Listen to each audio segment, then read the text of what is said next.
Anda belum melakukan pernikahan di Kementerian. Hi everyone, welcome in my YouTube channel with me Intan. Dan buat kalian yang baru pertama kali mampir di YouTube channel aku, hai, salam kenal dari aku. Dan buat kalian yang belum subscribe ke YouTube channel, please jangan lupa untuk subscribe, karena subscribe kalian sangat berarti for kita, bikin kita semangat untuk terus membuat vlog. Dan buat kalian-kalian yang sudah subscribe YouTube channel saya, terima kasih.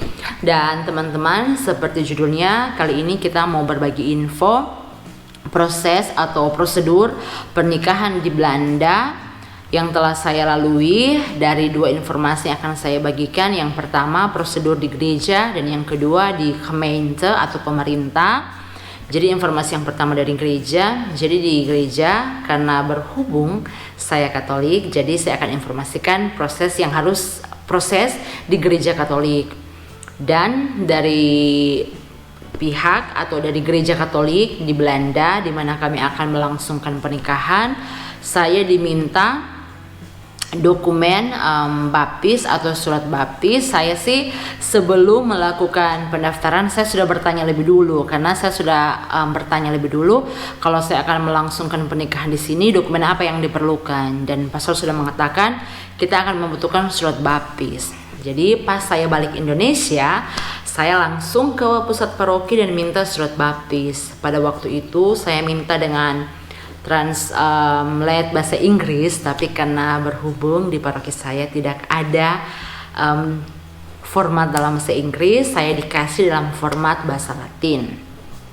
Dan pas saya balik di bulan Desember tahun 2018, kami langsung ke pusat paroki melakukan pendaftaran di sana. Dan teman-teman dari pihak gereja akan bertanya apakah kita sudah melakukan pernikahan di gemeente atau akan melakukan pernikahan di gemeente atau pemerintah, karena gereja tidak bisa melangsungkan pernikahan kalau Anda belum melakukan pernikahan di gemeente. Kalau gereja melakukan, maka gereja akan dikenakan denda, karena aturannya seperti itu di sini.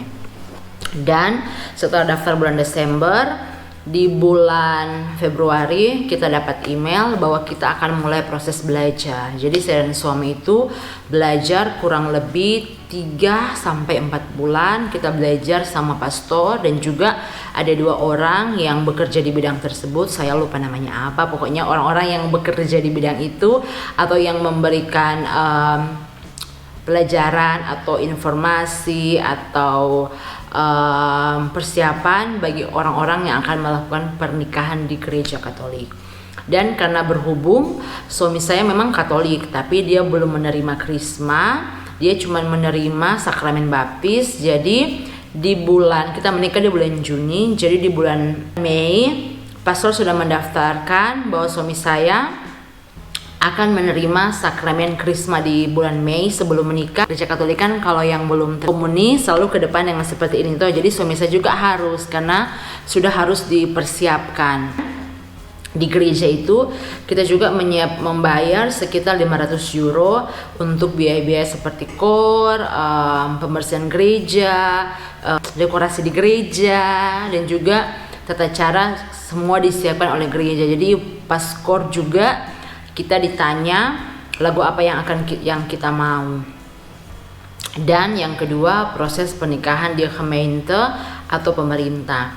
Jadi dokumen yang diperlukan akte kelahiran sama surat keterangan belum menikah yang sudah dilegalisir. Karena saya tahu dokumen ini hanya batas waktu 6 bulan setelah dilegalisir, maka setelah saya sampai Belanda, saya juga langsung mendaftarkan pernikahan di gemeente. Nanti setelah itu ada juga proses-proses kita 2 atau 3 kali ke gemeente untuk melampirkan dokumen-dokumen lainnya. Tapi yang pertama, dokumen yang saya tahu ada expire-nya saya langsung masukkan, karena saya nanti tidak mau sudah mau dekat pernikahan terus dokumen belum dimasukkan dan ternyata sudah lewat dan harus diurus kembali.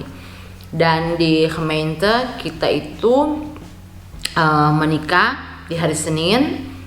Dan dari setelah menikah di Gemeente baru kita menikah di gereja. Jadi kita melakukan di hari yang sama, yang pertama di Gemeente, baru setelah itu di gereja.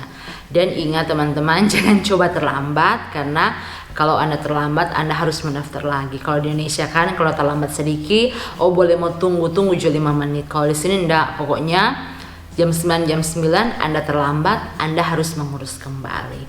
Dan itulah informasi tentang proses pernikahan di Belanda. Kalau ada informasi tentang Belanda yang mau pengen tahu, silahkan komen di kolom komentar atau DM aku di Instagram. Terima kasih sudah menonton video saya sampai selesai. Sekali lagi teman-teman, jangan lupa untuk subscribe, like, comment, and share, and see you next video. Dah.